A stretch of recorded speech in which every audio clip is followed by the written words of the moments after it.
presentation objectives for today are using data as a tool for preparing your application, understanding families in your community. Family engagement as a recruitment and retention strategy, so you guys have learned some really cool strategies about ways you can do that. And even cross-share those with everyone in the room from experiences you have had. Marketing your program beyond the flyer. Beyond the flyer. We have to go above and beyond a flyer because it's going to take us really getting out of the door and meeting families and meeting them where they are to find them and enroll them. And learn about the support you need to prepare for the application. So we want to hear from you. What do those supports look like? Again, this is a new rebid, and so we want to hear what are the things that you really wish and hope to learn, and because there will be a bidders conference, there are more cohorts and more opportunities to support you other than today. All right, so this is a visual here that I thought to kind of maybe start off this, our conversation today. So the greatest value of a picture is when it forces us to notice what we never expected to see, right? Everybody just take a moment to process that for a second. When I think about that visual, it makes me think about, and I'm hoping you're thinking this way too, how do we prepare a robust application that speaks to how you will best serve the children and families in your community, right? When it comes to data, it's almost like we want to be Picasso when it comes to illustrating the needs in our program, right? We want to be able to showcase in our application who are we serving in our communities and why we should be serving them and what the data is saying in terms of the type of families and how many of those families live. And particularly when I think about that, I'm speaking to a very vulnerable population of people to make sure that we have that listed in there. So you want to paint a picture, and I say Picasso, you want to be Picasso in your application. I'm serious. So that they can see why you are deserving of this funding. So we're going to move into data. All right, so as I mentioned before, we need to use data to make the case. Why is that important? Anybody, why is that so important? They say data without numbers is just an opinion, you know, just people talking. Why is that important, right? You can say why you need it, but if you're not showing that, you may or may not get funded, right? So how many of you all are delegates or have been delegates before? How many of you all are sort of new to the process in terms of bidding? Okay, we have a few. Okay, great. So who are the priority families in your community? How many are there? So how many homeless families reside in your communities? How many families live in deep poverty? So we're speaking about 50 to 100% below the federal poverty level.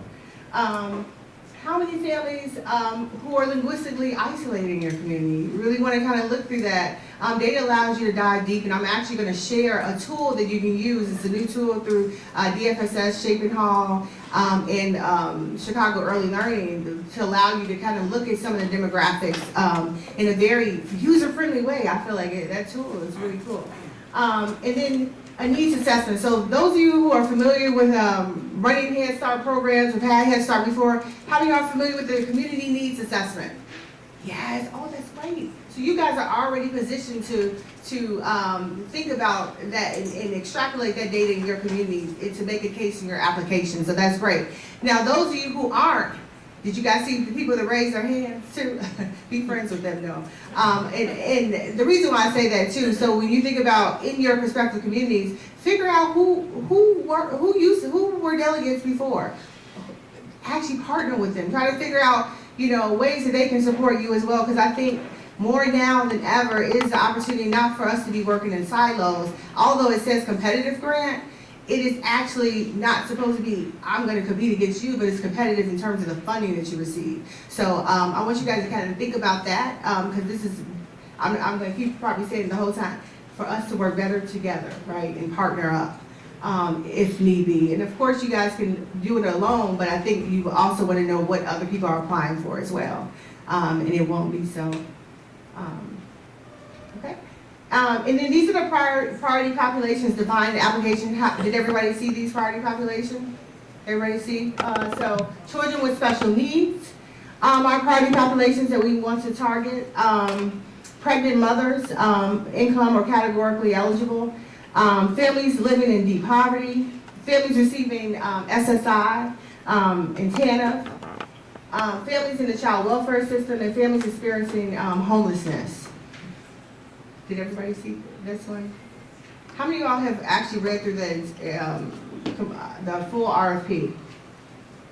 Okay, some have, okay, all right. So I definitely encourage you all to read through it because it's going to definitely, you can glean a lot of information to allow you to prepare for it, and we're going to also help you with that too.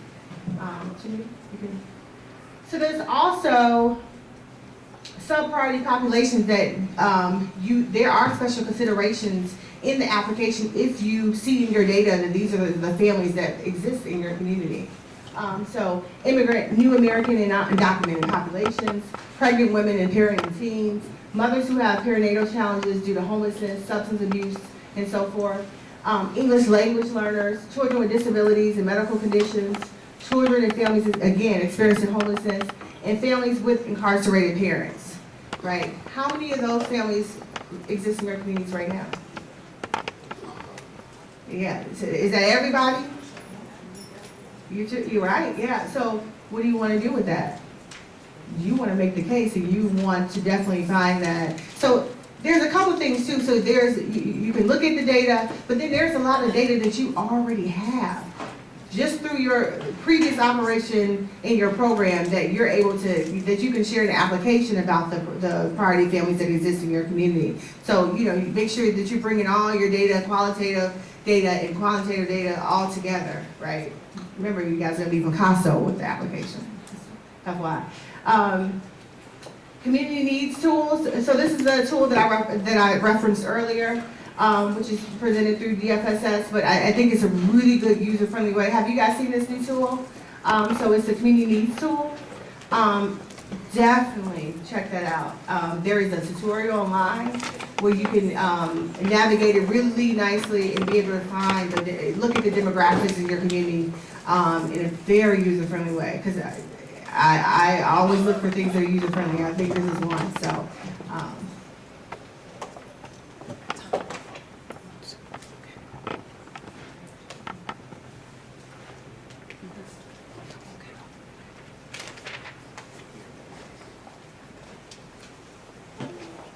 All right. Weighted eligibility criteria. How many of y'all are familiar with the weighted point eligibility? Right, a few of you all are. So as I mentioned before about the priority populations, this tool here, so this is a sample form of what we actually use this in one of our early learning programs. So in an application, it does talk about how you want to prioritize families to enroll in and how they're selected in your program. Based on the data, you should be assigning a weighted point eligibility criteria for those families as it relates to prioritizing them to enroll in your program. So for example, what we did, if you look up here, so the top priority families are homeless, children, mothers in foster care, those receiving TANF and SSI, families that live 50% below the federal poverty level. That's families who are really in need of our care, right? These are families who are not working, right? These are families who need us to help them find a job.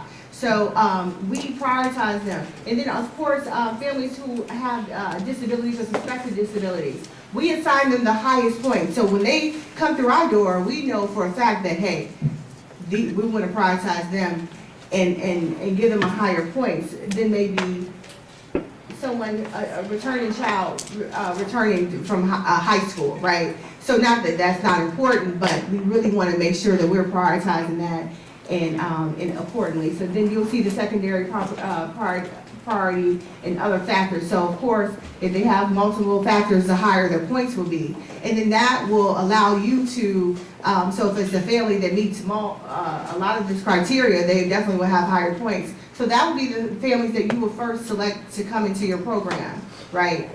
So we really try, what I think a lot of this work is trying to really make sure that we're serving both the moderately at risk and the truly vulnerable families, right? I think a lot of times when we talk about it historically, we've only served the moderately at risk for a lot of our programs, that's for some, But we really do have to do a better job with serving families who do not meet CCAP eligibility. All right, I think that we can collectively talk about this, right? So, three-rotor rolling. Let's talk about it. How you all feeling? Right. This is a safe space. Feel free to share. Any thoughts? Anybody? Any comments, opportunities, questions, concerns about it? All right. Good. Are you all kind of? So I find out I'm an eternal optimist. So right. So I look at a lot of things as an opportunity. Although it shakes some things up, but there is an opportunity for us to find and enroll our threes. There are a lot of threes out there sitting at home watching SpongeBob.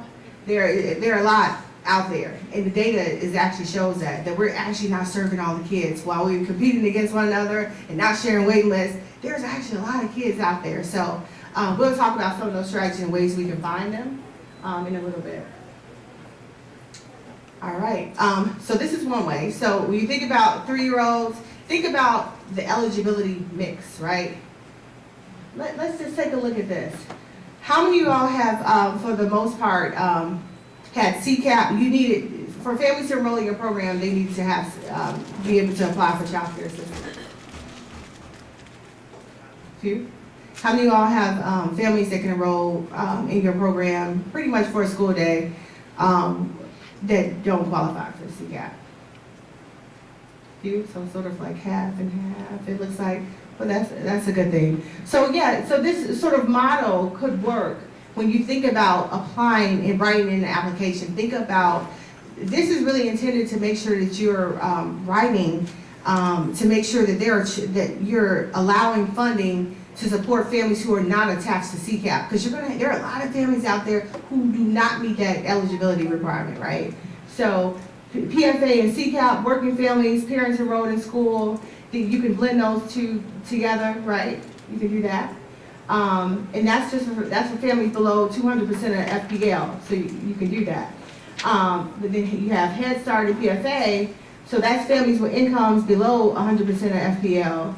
And so you guys pretty much know all of those components, but you want to think about maybe even creating your application to meet all of these, if that works for your program, right? So I believe in the application, I think. Right, so I encourage you guys, when you're creating your application and as you're reading through the RFP, to really think about how you can serve those families that don't meet the requirement for the child care assistance program. Because there are a lot of families that need our services, that are out there that can enroll in our programs, but CCAP becomes a barrier to them enrolling in our programs. So really think about, as you're budgeting, as you're working with there'll be cohorts, there'll be webinars. There was a training yesterday, I know, on budgeting. So there are trainings that are happening on how to budget, how to think about your budget, how to make sure that you're able to cover your expenses, but that you're also able to assist these families that do not have that CCAP component attached to them.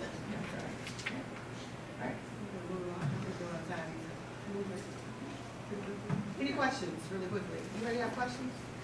All right. All right, so one of the ways so when you think about recruitment, right, and family engagement, so we actually look at family engagement as sort of the umbrella terminology for enrollment, right, and how we work with families. Everything that you do in terms of how you engage families, from when you meet them out in the community to when you meet them when they come into your site, is family engagement. It's all contingent upon family engagement to enroll them, right? How you are in terms of your customer service, in terms of the things that you offer. That is truly sort of that umbrella. I mean, yeah, family engagement. Look at that as sort of being first and foremost when you think about recruitment and enrollment. So one of the things that I put on here is reduce paperwork. Sometimes we're our own barriers to enrollment. Do you guys know that? So how many of you all have applications that are multiple pages? When I say multiple, paper applications, yeah. How many of you have multiple different applications according to funding streams and all of those things? and how much of that information is duplicative. Exactly. A lot. So those applications and all of that information can really be a barrier to families as they're constantly filling out these forms, filling out this information. They may have issues with literacy, issues with writing and things of that nature. So really thinking about and strategizing on some ways that you can eliminate some of that paperwork, even if it's a matter of a staff member filling out that paperwork or doing something where you can make copies of one form to add to another application so that all of the information is collected, but we aren't having families sit through hours and filling out applications with all of the same information. That's right. I actually, if I were you, I would actually use that, and if you are serious about that, if that is the case for your program, I would write that into my application in terms of how I'm going to structure my intake process to be better, more seamless for the families that enroll in my program. How many times are we going to ask a family their name, their child's name, their age, right? Because every application, if you're Head Start, they ask that. If you're CCAP, they ask that. So it's really, so we did, Elder Action Children, we do directly operate Head Start programs in the south suburbs. We looked at it, and we sat down, it took some time, and we eliminated a 60-page application that we had. And always think about the things that, so per DCFS licensing, there are things that you need right away, of course. Think about that, and that maybe be the thing that the parents need to enroll right away, and then you come back to the family and get it later. That's family engagement, actually, because you have to work with the family to make sure that they have a medical card, things like that. I know per the application, within that year, families need a medical card. Do they need to have a medical card when they first come into the door? No, but you know, I've talked to a few providers that actually use that as a barrier to enrollment. Like, okay, make sure you have your medical card, your dental, everything at the front door. Let's think about that, right? Let's think about that. When we talk about this application is allowing us to structure it where there are families who are priority families, vulnerable families, they're not gonna have all that documentation. Right in there, how you plan, your plan to help them get those documents. How we can connect them, and Marquinta's gonna talk a little bit about those partnerships that we can help them with in terms of dental and medical, but be thinking about that and write that into your contracts. And so the beautiful thing, oh my gosh, I'm so excited about this guy, is everybody gets a family support specialist. Everybody gets one. You guys know what everybody, okay, how many of y'all have had a family support specialist before? Just, is that everybody? Now how many of you haven't? Okay, great. You're gonna be excited about this. So there's an opportunity where you can have a staff there that really help your families, you know, with their goals, with engaging them when they're at the intake. So be thinking about how you plan to use them. There is a ratio attached to that, but be thinking about that. I'm really excited about that because I see the value. I'm sure, how many of you guys like having your family support staff? It's great. And think about ways that you can make it even better and more robust, right? Finding priority families, where are they? A lot of times in your communities, they're disconnected systems, right? You got WIC over here who services children ages, 0 to 5. You have the child welfare system. They have children that meet our age range. Who are the people that also serve the families that we seek to enroll in our programs? It oftentimes is disconnected and siloed in communities. How do we make that whole, right? How do we build connections with each of these entities here for enrollment? How do they become our referral pipeline of families, right, in our respective communities? Jemilah, can you go to the next slide? We want to see this happen in communities, right? We want to see connections to these programs. How many of y'all connect with these entities in your community? Some do, yeah. Pardon, you see this? And we're going to talk about some strategies of how to connect. Because Yeah. it is difficult, but it's not impossible. That's right. So one of the things we want to talk about is, and she mentioned, this young lady here mentioned, it's hard to make those connections. So we want to talk about knowing your community and making sure that your community knows you, knows the services that you provide. So what are the valuable community organizations and resources that serve young children in your community? So there's so many organizations, as Aminah mentioned, you have your WIC offices, you have your FCRC offices, you have clinics, you have all of these different programs. You have the corner store, you have beauty supplies, you have all of these different programs and organizations and businesses in your community that these families are passing through. And those families, those hard-to-reach families, are passing through these organizations. And it's important that those organizations know about you, know about your program, and know that you are a valuable resource in the community as well. And so some organizations, she mentioned that it's hard, but a lot of times it takes that diligence, and having a family support specialist, and that's how I came into the field, honestly, was as a family support specialist. And one of the things that I did, I had a list of the organizations in our community, and I reached out on a constant basis. And some organizations, it took 5 calls, it took 10 calls. It took me constantly reaching out, taking them our flyers. They would say, oh, we can't hang your flyer. Okay, well, can you come over and visit our site when you get off? Just come see what we're doing, come see some of the things that we have, so that they could really see the resource of our organization. And that really helped us to get them, if they couldn't hang our flyer, they knew, call Marquinta because she can help out this family if a family comes in with a little kid that I feel like needs to be in an organization. And sometimes you can add things to it to make it, make it jokey to them and fun to them. So I would go with, families come in, I know you've had a little kid running through your store, pulling things off the shelves. That little kid needs to be in my program. So when you have a little kid in here that looks like they're between 3 and 5, they're running all over the place, call me. I'll come over and talk to the family. I was right across the street, and see if there's an opportunity for me to connect with that family. And that may not always be the way that you can do it, but really think of and be creative in how you can actually work with these organizations and some of the strategies you can use behind that. Another thing is thinking about what CPS schools are in your area. So a lot of times we think about CPS with 3 to 5 for the options to knowledge, the bridge to kindergarten, things of that nature.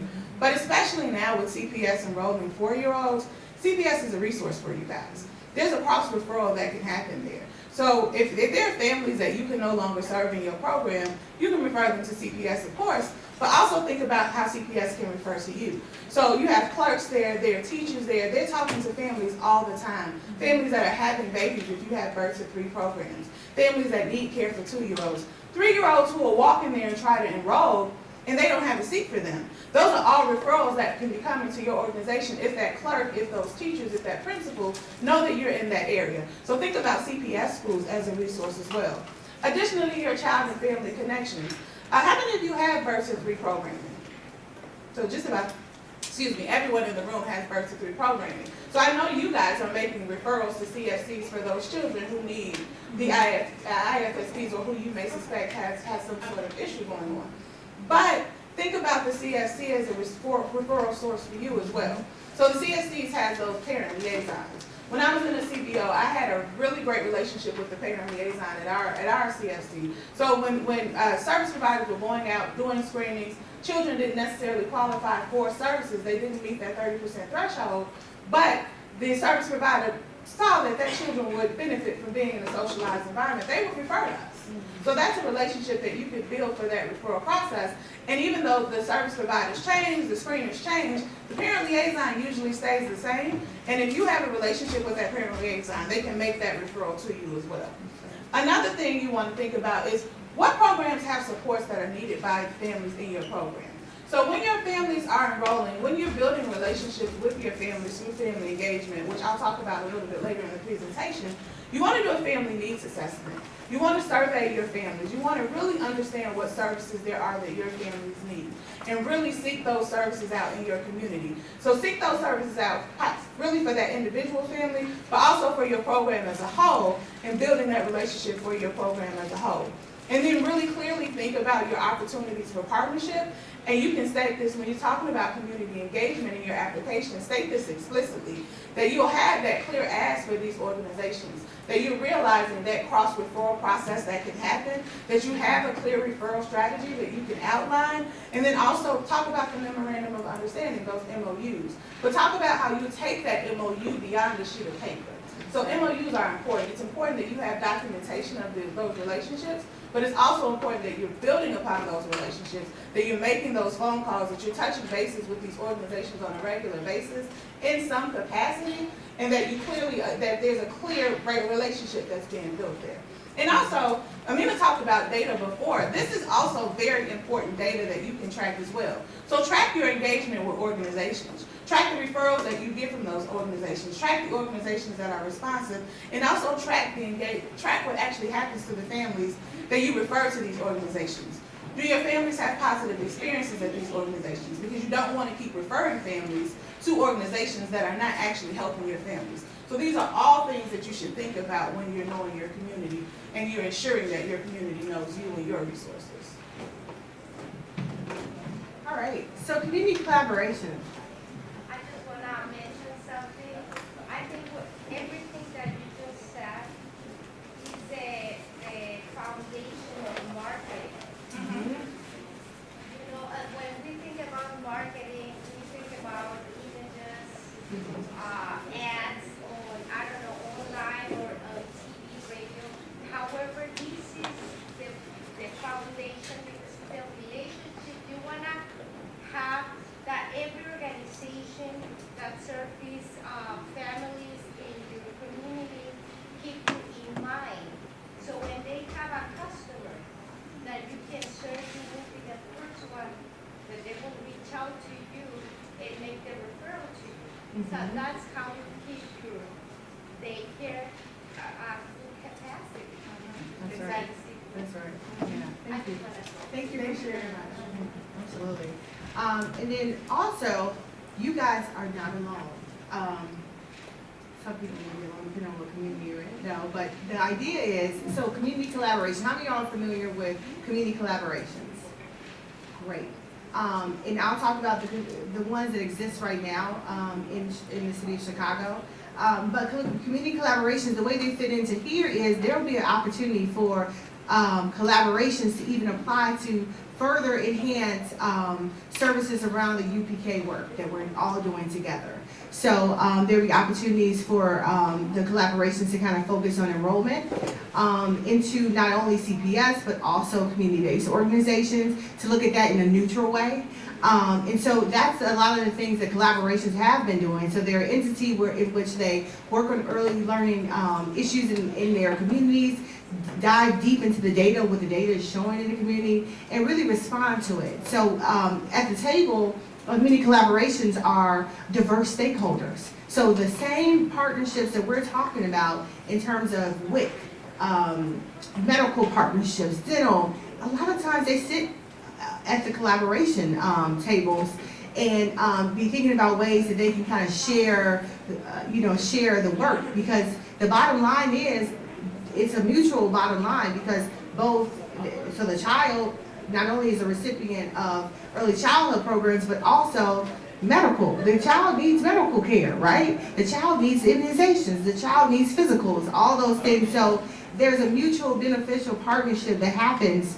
And so the collaborations make sure, it's almost like they kind of sell early childhood to cross sectors, right? And show them how it's mutually beneficial. And then you'll see the value of those partnerships happen because cross referrals happen. People are, thinking and learning together. They're just, again, they're working better together. That's my sort of mantra for today, working better together. And so right now, the community collaborations that exist are in Outgale Gardens, Inglewood, Logan Square has an informal one happening right now. I think they phase out just a little bit, but there's an informal one. But there'll be an opportunity to apply. So these collaborations will have an RFP presented to them where they can apply for additional funds to support support additional communities around UPK. North Lawndale is one, so that's the one I kind of worked in a lot, and I still work in. And so, Jackie's not here. I saw another provider that's from North Lawndale. Austin, and then Little Village. Are any of you all from any one of these communities? Oh, great. Are you guys tied to any of these collaborations? Well, before we leave, we'll make sure that you are referred to them, or you know their contact information for sure. I think actually I'm pretty sure that on the Partner Plan Act website, which here we are, the Partner Plan Act website, which is Illinois Action for Children's community collaboration work. So we do a lot of community systems development and have been since about 2010 throughout the state. And so the partnerplanact.org website is the resource for everything community collaboration related. So you'll find a lot of toolkits, resources, event opportunities, training opportunities, just kind of ways to get started, ways to engage, you know, those other agencies within your communities for strengthening that early childhood system. And the conference is coming up in June as well, so take a June look 11th. at June 11th. So definitely sign up. It'll be in Bloomington, but I think it's definitely worth the while to make the travel to Bloomington. And actually, for, if you know of a collaboration, currently right now, applications are being accepted for the Collaboration Institute, which is a year-long cohort offered at 3 levels, level 1, level 2, level 3, beginner, immediate, and advanced, for communities to have, I think, up to 5 delegates from each collaboration participating in this year-long cohort. I believe 9 or 10 collaborations will be accepted into the program. We launched the program in January with our first cohort, so the next cohort I believe starts in June or July, but applications are being accepted now, and you will find that information on the Partner Plan Act website as well. Just look for the Collaboration Institute, and collaboration resources, directories, lists of existing collaborations can be found on this site. I'm going to actually turn it over to Marquinta to talk a little bit about family engagement and retention of families.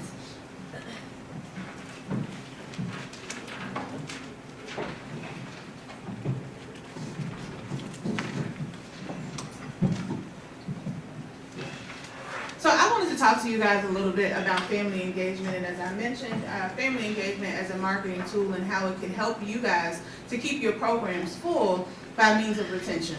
So this language here is directly from the RFP. It defines one of the goals in the RFP in regards to family engagement. So it's engage and support families by providing them with meaningful ways to interact with their children's learning and development and attain their own personal goals. And children develop within the contact of families and communities. Stable families and communities foster strong children. So families and communities working together, us being a connector for families and communities, really leads to school success for these children that we are enrolling in our programs. And could I just say, when I was scanning through the RFP, I was looking for keywords that were mentioned in the RFP. Actually, I was specifically looking for the word marketing in the RFP. It's not in there, but that's okay. But the word engagement was in that RFP 26 times. 26 times. Mm-hmm. So this is a really key component that in your applications you will definitely want to be very artistic and paint your picture about how you're going to achieve this engagement. Exactly.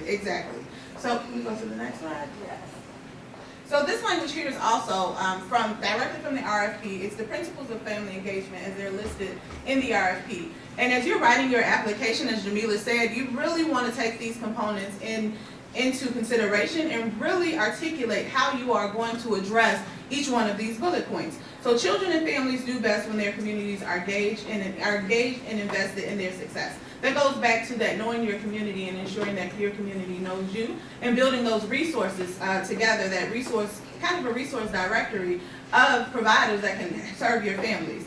Parents and guardians are our children's primary teachers, and programs must partner with and support them in this role through strong engagement programs. So respect your parents. Understand that your parents are their child's first teacher. Respect them, meet them where they are, really understand what's happening in the home and how they are supporting their children, and walk alongside them through the process of educating their children.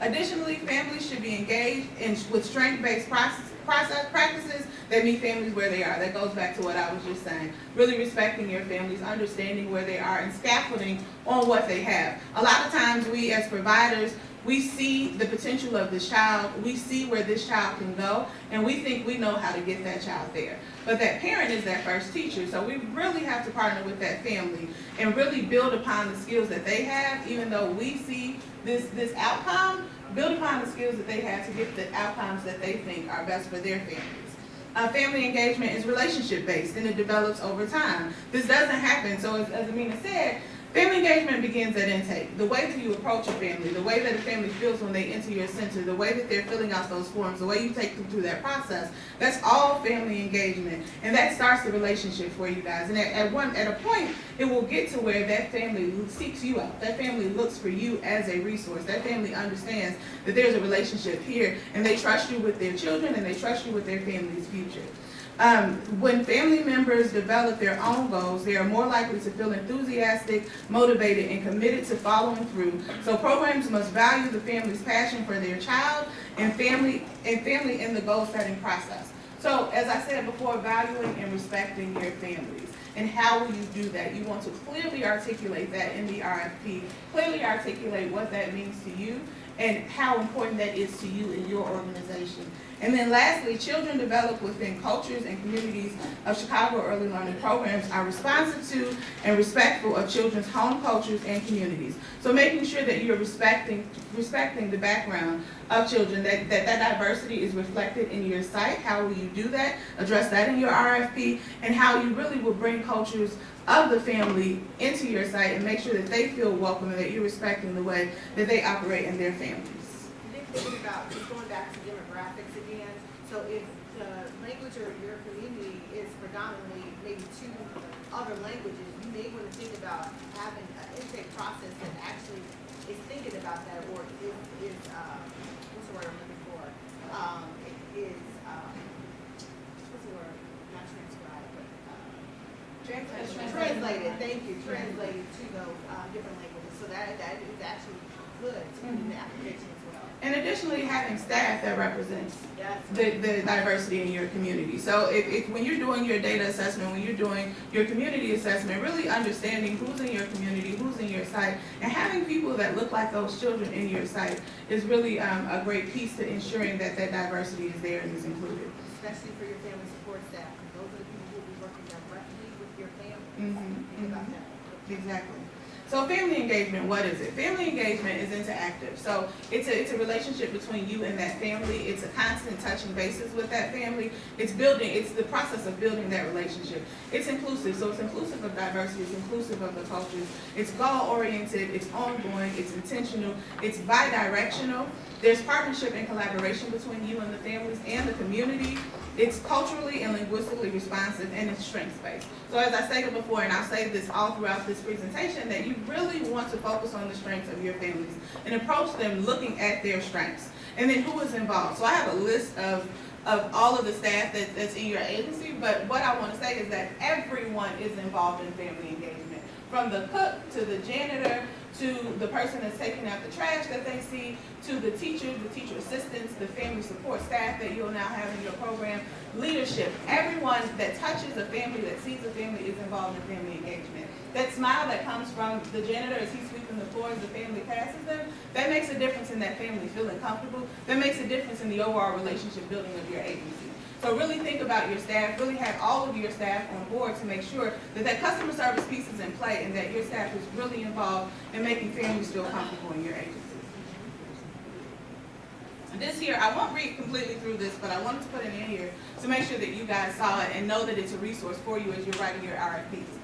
Everybody is pretty much familiar with this. You've seen this graphic everywhere. The Head Start Parent, Family, and Engagement Framework, really thinking about positive and goal-oriented relationships, equity, inclusive, culturally and linguistically responsive, thinking about who's involved, the professional development that should happen, so that teachers know what it is to be diverse, what it is to be inclusive, what it is to have equitable services. Additionally, continuous learning and quality improvement. So this goes back to data. Data is so important in every aspect of your program. Collecting data on outcomes, collecting what happens when, if we do X, what is our outcome on that? If we switch it up and do Y a little bit, what is the outcome on that? Really looking at what it is that you're doing and improving upon that on a consistent basis. Not just looking at your data on a quarterly basis or on an annual basis or when you need to fill out your PIRs, but really reviewing your data on a regular basis.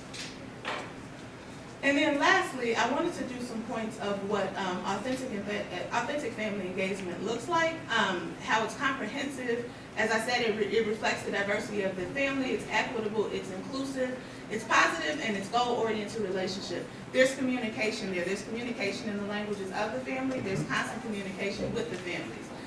You take in the family's need and their feedback, and you build that into your program. So you're surveying families, you're asking families questions, and you're really using that to build the program that you have. Your program is responsive to the families. It's data informed. There are collaborative activities with families. You're allowing families the opportunity to network with one another. You're introducing families to each other. You're allowing families to build that support system in your site. And then there are also community resources and family support. And then lastly, Illinois Action for Children has developed a toolkit called the 7 Standards of Quality for Family and Community Engagement. This toolkit can be found on our Partner Plan Act website that was mentioned before. This toolkit can definitely be a resource for you in writing your RFP and being inclusive of what all is expected of you in family and community engagement. So I'm just going to go over the standards really quickly. I definitely implore you to go and look at the toolkit so that you can get a little bit more information. For the sake of time, I won't go too deep into each standard, but so first there's a system-wide written family and community engagement policy. So it's written, it's understood, and it's embedded in your agency. There's relationship-based working with diverse families. We've talked about this a little bit already. There's a goal-oriented approach to working with families. So you have written action plans, written goals for families, and written plans of how you want to work with the families to achieve those goals. There's active community engagement and partnerships. As we discussed, knowing your community, making sure that your community knows you, participating in those community collaborations, and explicitly stating that as a part of your family and community engagement component in your RFP. There's a systemic collection of data across the board. There's staff knowledge and training to build strong family program relationships. So that training is happening, that professional development is happening for your staff. It's documented and you're clearly articulating how that's happening. And then transitions are built into your program for the families. So for families who are transitioning out of your program, either into a preschool program, out of a birth to 3 program into a preschool program, or preschool to kindergarten, but then also those families, make sure you're articulating how you're assisting those families who are transitioning out for any reason.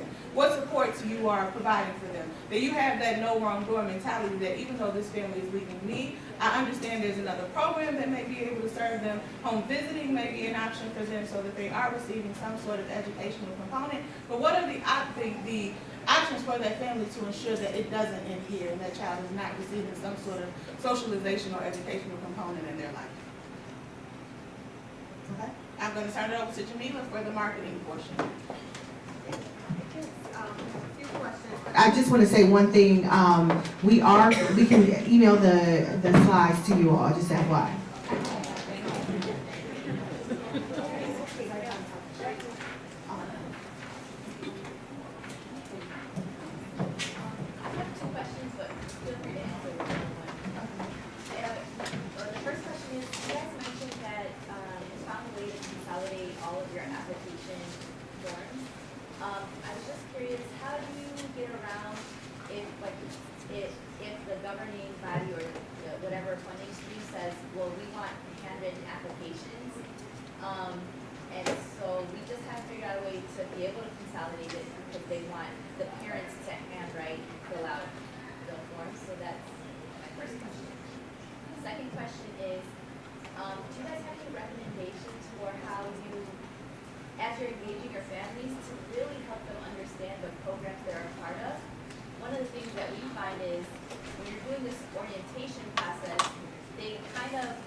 This great benefit that they have. Yeah, I think, I will say, because we were thinking about that and we struggle with that a little bit, but I would say less is more. I think kind of breaking everything down into each funding stream, it gets a little complex for families. However, what you just said about how it almost sounded like you said we create different fundings to allow these things to happen, to better serve your child. When they see that, and then one of the things that we say is, so there are some different forms that you have to fill out so that we're in compliance. Unfortunately, I know it could be painstaking, but this is why. But it allows us to best serve your child holistically. So that's just one of the sort of the talking points. But we did take some time to think about sort of marketing talking points, not only for us, but even with our partner sites, because we partner with Illinois Action for Children. Well, we don't want them to say, oh, in that classroom, Illinois Action for Children, PFA, it's all about, this is a program, this is what we're doing to serve all children, and this is how we sort of join forces to make it happen.